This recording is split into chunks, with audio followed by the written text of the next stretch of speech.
नमस्कार मित्रों, आपका मेरे इस YouTube चैनल एस्ट्रोलॉजी की प्रीति में हार्दिक अभिनंदन है। मित्रों, आज मैं लेकर आई हूँ ग्रहों के राजा सूर्य देव के वृश्चिक राशि में गोचर के विषय में कुछ जानकारियाँ और उससे संबंधित कुछ चर्चाएँ। मित्रों, जैसा कि ज्ञात है कि वर्तमान समय में सूर्य अपनी नीच राशि अर्थात शुक्र देव की तुला राशि में गोचर कर रहे हैं। मित्रों, देख लें और नोट कर लें कि सूर्य हमारे ग्रहों के राजा जो हैं वो 16 नवंबर 2020 को प्रातःकाल 6:40 पर अपनी नीच राशि तुला से निकलकर अपनी मित्र राशि, क्योंकि मंगल देव कहीं ना कहीं उनके मित्र हैं, तो अपने मित्र की राशि वृश्चिक राशि में वो प्रवेश कर जाएंगे और वो यहाँ पर 15 दिसंबर 2020 तक यहाँ पर रहेंगे, संचरण करेंगे और 15 दिसंबर के बाद ये धनु राशि में प्रवेश करेंगे। तो मित्रों, जैसा कि आपको पता है कि सूर्य जो है वो हमारी आत्मा के कारक हैं। अगर कुंडली में हम देखें तो हमारी मान सम्मान प्रतिष्ठा, हमारे पिता और अंगों में अगर इसको देखें तो ये हृदय को और पेट को और हड्डियों को कहीं ना कहीं पर डिनोट करता है। तो मित्रों, सूर्य का मजबूत होना कुंडली में बहुत ही आवश्यक है, क्योंकि अगर मैं पहले भी वीडियो में कह चुकी हूँ कि ग्रहों की अगर कुंडली में और ग्रह कमज़ोर भी हैं और सूर्य और चंद्र मजबूत अवस्था में हैं तो आपकी कुंडली में जितने भी दोष हैं वो कहीं ना कहीं कम हो जाएंगे। मित्रों, हमारी जो सूर्य हैं वो हमारी आत्मा के कारक हैं, इसलिए इनके गोचर के विषय में मैं हमेशा जानकारियाँ अवश्य लेकर आती हूँ।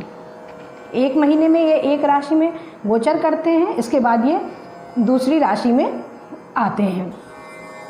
मित्रों, अगर आप गोचर की बात करें तो ये गोचर जो मैं आपको बता रही हूँ ये चंद्र राशि और लग्न राशि दोनों से ही देखें। चंद्र राशि वो है जहाँ पर आपके चंद्रमा विराजमान है कुंडली में, और लग्न राशि वो है जब आपकी कुंडली का जो पहला खाना है वहाँ पर जो राशि है वो आपकी लग्न राशि है। मित्रों, आप गोचर को देखने से पहले सबसे पहले आप अपनी कुंडली में सूर्य की अवस्था देख लीजिए कि वो किस स्थिति में है। अगर वो कहीं ना कहीं मजबूत स्थिति में है तो आपको इस गोचर से ज़्यादा परेशान होने की आवश्यकता नहीं है कि वो कैसा जा रहा है, क्योंकि अगर कहीं ना कहीं आपकी कुंडली में सूर्य मजबूत अवस्था में है तो गोचर में कुछ गड़बड़ भी रहेंगे तो वो बीच की अवस्था से ही ये गोचर निकल जाएगा। लेकिन अगर आपकी कुंडली में सूर्य नीच अवस्था में है या राहु केतु से ग्रसित हैं या शनि से ग्रसित हैं तो कहीं ना कहीं गोचर भी अगर गड़बड़ है तो आपके लिए थोड़ी परेशानियाँ ला सकता है। और अगर आपकी नौकरी और कार्य क्षेत्र की बात करी जाए तो सरकारी नौकरी को प्रतिनिधित्व करते हैं, आपके बॉस को प्रतिनिधित्व करते हैं और आपके अगर वो कुंडली में अच्छे हैं तो आपको उच्च पद दिलाने में पूरी तरीके से सहायता करते हैं। वहीं अगर वो खराब हैं तो आपको हृदय से संबंधित रोग देना, आँखों से संबंधित रोग देना और हड्डी से संबंधित रोग देते हैं। तो मित्रों, देर न करते हुए हम इस गोचर का विभिन्न राशियों पर क्या प्रभाव पड़ता है इसको जानेंगे। तो मित्रों देखिए, राशियों के क्रम में पहली राशि है मंगल देव की ऊर्जा से भरी हुई मेष राशि। मित्रों, सूर्य का ये गोचर मेष राशि के 8वें घर में होने वाला है। 8वें घर को परिवर्तन और अनुसंधान का घर माना जाता है। सूर्य का ये गोचर मेष राशि के जातकों के लिए बहुत अच्छा नहीं साबित होने वाला है, क्योंकि कहीं ना कहीं सूर्य 8वें भाव में गोचर करेंगे। 8वें भाव में वैसे किसी भी ग्रह का गोचर बहुत अच्छा नहीं कहा जाता है, और लेकिन यहाँ पर ये है कि सूर्य को बहुत, क्योंकि सूर्य आत्मा के कारक है, आत्मा है, तो उनको 8वें का उतना दोष नहीं लगता है। तो ये जो गोचर है ये मेष राशि के जातकों के लिए कठिनाइयाँ ही लेके आएगा, क्योंकि अगर आपके सूर्य को अगर देखा जाए तो एक क्रूर ग्रह भी है, क्योंकि वो राजा कहे गए हैं। राजा को अपनी जो भी उनकी पॉलिसी हैं, जो भी उनकी नीतियां हैं, उनको लाने के लिए आपके उसको अमल में लाने के लिए थोड़ा सा क्रूरता लानी पड़ती है, इसलिए उन्हें क्रूर ग्रह कहा जाता है। और जहाँ 8वें भाव में बैठकर वो द्वितीय भाव को भी देखेंगे।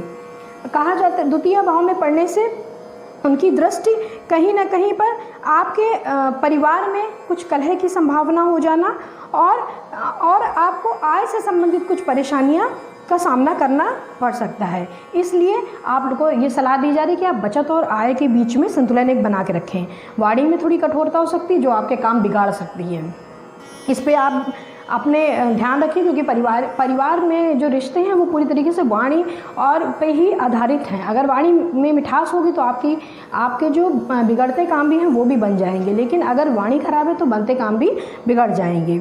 हो सकता है कि आपको पिता के साथ थोड़ा रिश्ता गड़बड़ हो सकता है, क्योंकि सूर्य पिता का प्रतिनिधित्व करते हैं, और इसलिए कोई भी बात हो तो उनमें गलतफहमी ना रखें। अपनी वाणी पर बहुत कंट्रोल करके उनसे बात करें, उनको पूर्णतः सम्मान दें। कार्य क्षेत्र में भी सावधानी बरतें, क्योंकि किसी तरह की वाद विवाद में ना पड़े, क्योंकि ये वाद विवाद सिर्फ मानसिक तनाव लाएगा।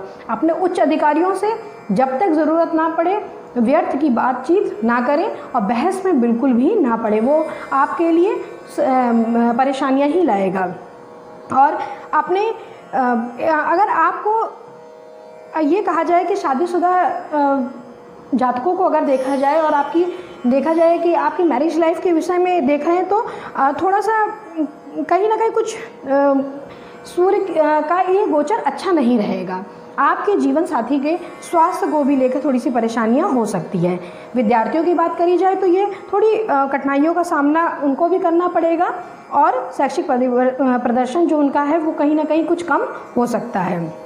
आपके लिए खाने पीने में देखिए 8वें भाव में गोचर हो रहा है, द्वितीय भाव कहीं ना कहीं खान पान का भी होता है, तो आप जंक फूड, तले भुने, जितना मसालेदार खाना है उनसे बच के रहें। ध्यान और योग में अपना समय व्यतीत करें, और नहीं तो फिर आपको पेट से संबंधित कुछ समस्या हो सकती है, या आपके कमर से नीचे से संबंधित कुछ समस्याएं आपको आ सकती हैं। मित्रों, आपके लिए उपाय है सूर्योदय के समय आपको सूर्य नमस्कार करना और सूर्य को अर्घ देना है नित्य। राशियों के क्रम में दूसरी राशि शुक्रदेव की वृषभ राशि। सूर्य का ये गोचर वृषभ राशि के 7वें घर में होने वाला है। 7वां घर आपको पता ही है कि जीवन साथी, व्यवसाय, आपके व्यावसायिक साझेदारी का घर माना जाता है। किसी भी तरीके की पार्टनरशिप इसी से हम डिनोट करते हैं। रोज़मर्रा के जो खर्चे हैं, आय है रोज़मर्रा की, वो हम इसी से ही देखते हैं। और यहाँ से वो आपके लग्न को देख रहा है, आपके व्यक्तित्व को प्रभावित कर रहा है, तो आप में कुछ ना कुछ थोड़ा सा जो कहते हैं कि घमंड की भावना अपने आप ही इस समय दिखाई पड़ेगी। और हो सकता है कि अपने व्यवहार में इतनी कठोरता आ जाए कि आप लोगों पर हावी होना चाहें, जो बिल्कुल भी कहीं ना कहीं गड़बड़ होगी, और आपके अपनों के बीच से आपको कहीं ना कहीं पर समस्याएं वो खड़ा करेगा। अपने पार्टनर से अपनी बातें करिए। पार्टनर और आपके बीच में किसी तरीके के कोई भी ऐसा चीज़ें ना होनी चाहिए कि जिससे आपके और उनके रिश्ते खराब हो। वाणी में बहुत मधुरता रखें, और अपनी बात को जो अपने पार्टनर से, चाहे वो बिजनेस पार्टनर हो चाहे वो लाइफ पार्टनर हो, आप उनसे अपनी पूरी बात कहिए। नहीं तो आपको चाहे बिजनेस में हो चाहे आपकी लाइफ में हो, आपको गलतफहमियों की वजह से कुछ ना कुछ समस्या हो सकती है। और अपने जो आपके व्यवहार में ये आएगा इस महीने कि कहीं ना कहीं आप लोगों पर हावी होना चाहेंगे और अपनी बात मनवाना चाहेंगे, तो देखिए इस बात में आपके रिश्तों में कहीं ना कहीं मतभेद ही आएंगे, उससे कोई फ़ायदा नहीं हो सकता है। आपके लिए वरिष्ठ अधिकारियों से भी आप बहुत संभल के रहें। उनसे हो सकता है कि आपको कुछ अपमान का सामना भी करना पड़ सकता है, इसलिए आपको भी सलाह ये दी जाती है कि आप व्यर्थ के विवाद में बिल्कुल भी ना पड़े, और जहाँ तक हो सके अपनी, जब तक ज़रूरत ना पड़े, आप अपनी वाणी पर कंट्रोल रखें और किसी को भी अपनी राय ना दें। बाहर अगर ज़रूरत ना हो तो यात्रा से बचें। और पेट से अगर स्वास्थ्य की अगर हम बात करें तो पेट से संबंधित समस्याएं यहाँ पर दिख रही हैं कि हो सकती हैं, और आप भरपूर मात्रा में पानी का प्रयोग आप खूब करें। नमक और मसाले वाले खाने से आप दूर रहें और ऐसी शारीरिक गतिविधियाँ करें जिससे कि आप खुद को एक्टिव रखें बिल्कुल, तो जिससे आपको सकारात्मक परिणाम सामने आएगा। आपके लिए उपाय है सूर्योदय के समय आपको सूर्यदेव को अर्घ्य देना है और साथ ही साथ आदित्य हृदय स्तोत्र का आप पाठ करें। राशियों के क्रम में बुध देव की राशि है मिथुन राशि, ये तीसरी राशि है राशियों के क्रम में। और ये सूर्य का ये गोचर अगर हम देखें मिथुन राशि के जातकों के छठे घर में होने वाला है। छठे घर को अगर हम देखें तो आप देखेंगे प्रतियोगिता, चुनौतियाँ, रिपु, शत्रु मतलब और बीमारियों का घर कहा जाता है। और सूर्य का ये गोचर वैसे मिथुन राशि के जातकों के लिए कहीं ना कहीं शुभ फलदायी होगा, क्योंकि छठे भाव में सूर्य शत्रुहंता योग लेकर आते हैं। आप शत्रु पर इतना हावी होंगे कि जो भी चीज़ें आप करना चाहेंगे आप और आपके शत्रु अगर उसके पीछे कोई ऐसी प्रॉब्लम भी क्रिएट करेंगे तो वो कुछ नहीं कर पाएंगे, थक हार के बैठ जाएंगे। तो इसलिए आपको किसी और क्योंकि रोग के भाव को भी स्ट्रॉन्ग करेंगे, रोग प्रतिरोधक क्षमता को भी बढ़ाएंगे, तो कहीं कोई बीमारी ऐसी लंबी चली आ रही है तो आप उससे आपको छुटकारा मिल सकता है। अगर आय की बात करी जाए तो इसमें भी आपको बहुत अच्छा समय चल रहा है। और आपकी इस समय देखेंगे जब सूर्य का गोचर इस महीने चलेगा तो आपकी इच्छा शक्ति और दृढ़ता बड़ी चरम सीमा पर होगी। आप किसी काम को करने के लिए हर तरीके का प्रयत्न करेंगे कि आप ऊर्जा से क्योंकि भरे रहेंगे बिल्कुल पूर्णतया। और अगर आप नौकरी बदलने का प्रयास कर रहे हैं तो ये समय बिल्कुल उचित है। आप अपना समय को आप अपनी नौकरी को बदलें, आपके कार्यक्षेत्र में भी आपको सफलता मिलेगी। लोग आपके अधिकारी भी आपकी सराहना करेंगे। बस आपको सलाह ये दी जाती है कि आप लोन लेने से इस समय बचें और किसी तरीके की वाद विवाद में ना पड़े। कानूनी चीज़ों से भी दूर रहें। कहीं ऐसी चीज़ चल रही हो जहाँ पर कानूनी विवाद हो तो आप बिल्कुल दूर रहें। और अगर आप प्रतियोगी परीक्षा की तैयारी कर रहे हैं तो 100% सरकारी प्रतियोगिता परीक्षा की अगर आप तैयारी कर रहे हैं तो ये समय ऐसा है कि आप अगर ज़रा सी मेहनत करेंगे तो फल आपको बहुत अच्छा मिल जाएगा।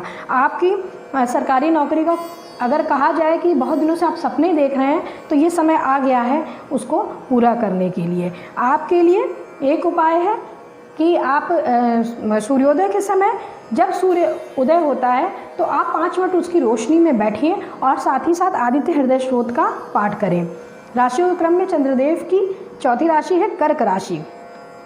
सूर्य का गोचर कर्क राशि के जातकों के 5वें घर में होगा। 5वां घर संतान, बुद्धि, प्रेम और लव लाइफ को कहीं ना कहीं प्रतिनिधित्व करता है। सूर्य का ये गोचर कर्क राशि के जातकों के लिए मिला जुला परिणाम लेकर आ रहा है। बहुत अच्छा भी नहीं कहा जा सकता और बहुत खराब भी नहीं कहा जा सकता है। 5वें घर में सूर्य की मौजूदगी अगर हम देखें तो आपके स्वभाव में चिड़चिड़ापन आएगा।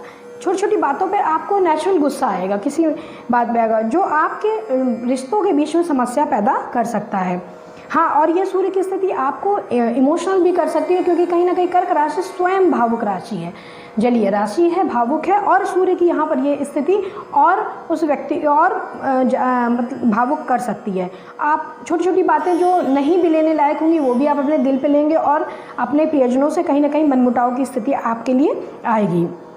इसलिए आपको सलाह दी जाती है कि संयम से काम लें। अपने जीवन साथी से आप खुलकर बात करें, उनके साथ अपना समय व्यतीत करें, जिससे आपके और जीवन साथी के रिश्तों को वांछित दिशा में ले जाने में ये समय अच्छा रहेगा। बच्चों के साथ अपना ज़्यादातर समय व्यतीत करें, जिससे कि आपके अंदर की रचनात्मक क्षमता और क्षमता जो है और आपके बच्चों के साथ मिलकर कुछ नया एक चीज़ बाहर सामने आ सकती है। तनाव और गुस्से की वजह से आपको थोड़ी सी स्वास्थ्य से संबंधित समस्या हो सकती है। इसलिए हो सकता है कि आपको कुछ हार्ट में प्रॉब्लम हो जाए, कुछ ब्लड प्रेशर की समस्या हो जाए, इस पर आप ध्यान रखें। और इस समय ऐसा हो सकता है कि आपको कहीं ना कहीं से आपको सकारात्मकता नहीं दिखेगी, आपको हर चीज़ में नकारात्मकता थोड़ी दिखेगी।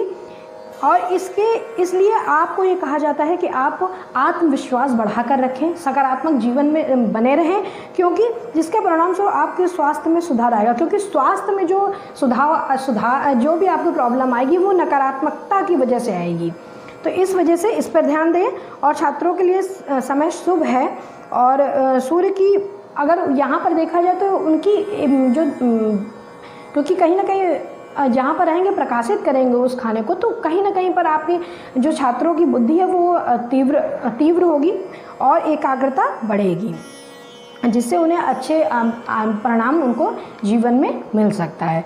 तो आपके लिए एक उपाय है कि रविवार के दिन गेहूं और गुड़ का दान करें, सूर्य को अर्घ्य दें, आदित्य हृदय स्तोत्र का पाठ करें। राशियों के क्रम में सूर्य देव की ही राशि है, राशियों के क्रम में 5वीं राशि है सिंह राशि।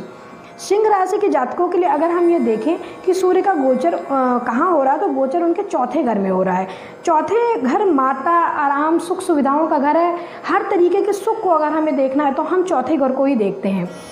इसमें सारा इस गोचर के दौरान सिंह राशि के जातक चाहेंगे कि अपना पूरा जो समय है वो अपने घर परिवार में लगाएं और इस समय कोशिश करेंगे कि घर के लिए कुछ नया करें। हम कुछ घर में अगर आपने सोचा है पुनर्निर्माण और साज सज्जा का काम आप करना चाहते हैं तो ये गोचर बहुत अच्छा है, आप कर सकते हैं। अचल संपत्ति की कुछ बिक्री करना चाहते हैं, कोई घर मकान खरीदना चाहते हैं, समय बहुत अच्छा है, कर सकते हैं।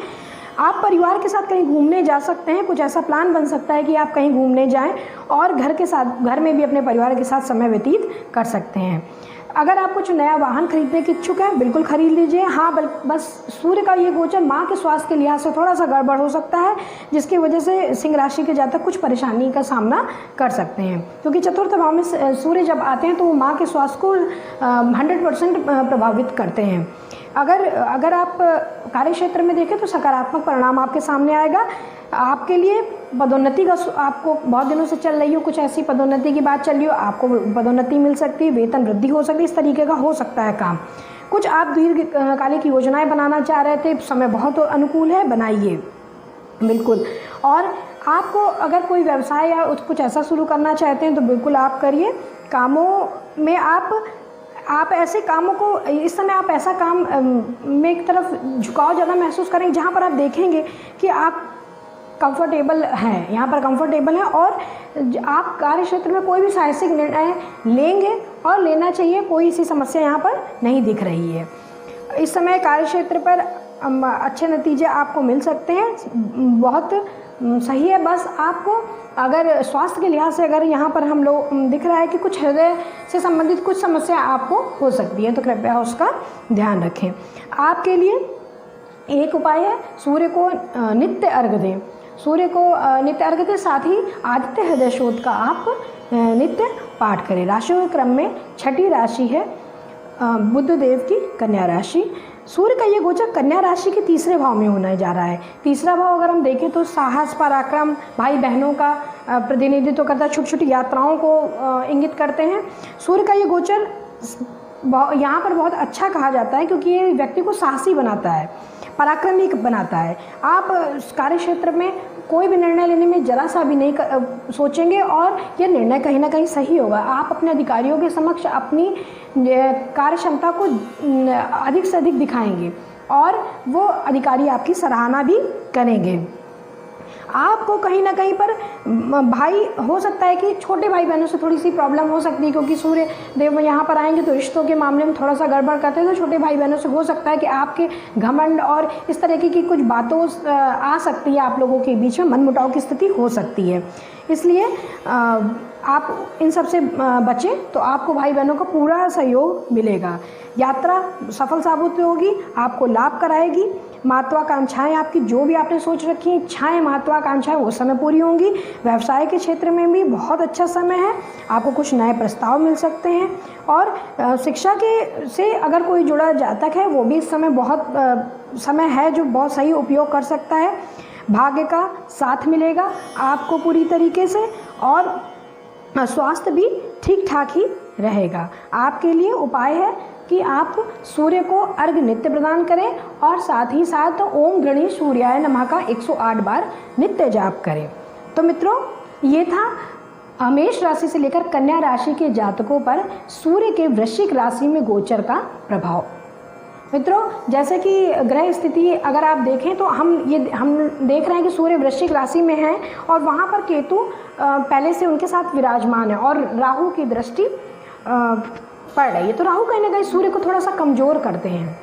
तो यहाँ पर एक चीज़ कमजोरी दिख रही है कि राहु की दृष्टि जहाँ पर सूर्य को पड़ रही है तो कहीं ना कहीं आपके आत्मविश्वास में कमी कर देते हैं थोड़ा सा। तो मित्रों ये और जो जहाँ पर ये वृश्चिक राशि के स्वामी मंगल हैं वो मीन राशि में संचरण कर रहे हैं। तो मित्रों अगले एपिसोड में मैं लेकर आऊँगी तुला राशि से लेकर मीन राशि के जातकों पर इस गोचर का प्रभाव।